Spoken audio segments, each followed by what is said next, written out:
whatever reason, the deeper down you venture, the more bizarre its animals become.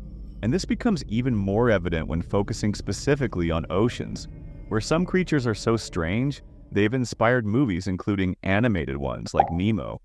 If you've seen it, you'll definitely recognize this bizarre creature. Meet the anglerfish, fascinating yet horrifying. What most don't realize is that anglerfish aren't a rarity. They're almost everywhere with more than 200 species. Any fish from the order Lophiiformes is classified as an anglerfish, a group renowned not only for its haunting looks but also for its bioluminescent lure. This glowing fin ray, which they can control, is used to draw unsuspecting prey right to them. But how do they create this eerie light? The answer lies in a symbiotic relationship with bacteria that inhabit the murky depths. These bacteria and the anglerfish share such a close bond that the bacteria's DNA has evolved, shrinking by 50% to perfectly serve its host. Yet, this incredible adaptation is just the start of what makes anglerfish so intriguingly bizarre. Take their body shapes, for instance. Deep-sea anglerfish have bizarrely flattened, pancake-like bodies, while those closer to the surface are more vertically compressed, tall yet narrow. They also have skin so delicate it can be peeled by hand, and an ability to consume prey twice their size. But hold on, because the strangest feature of the anglerfish isn't even in its terrifying anatomy, it's in its reproduction. While not all anglerfish have horrifying mating practices, some, like the deep-sea varieties, truly redefine bizarre. They rely on a rather unique parasite to reproduce. And here's the twist. The parasite is the male anglerfish.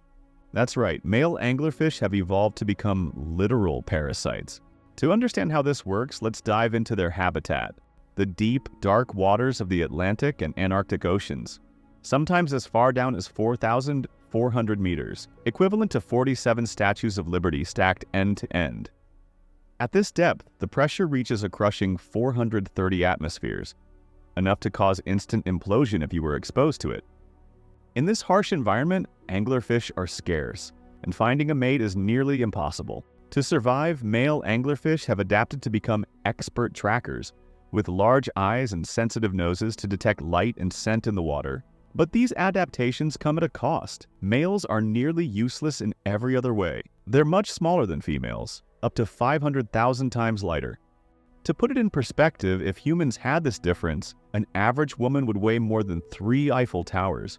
On top of that, male anglerfish have weak jaws, making it impossible to hunt, and underdeveloped gonads, forcing them to rely on a female to survive.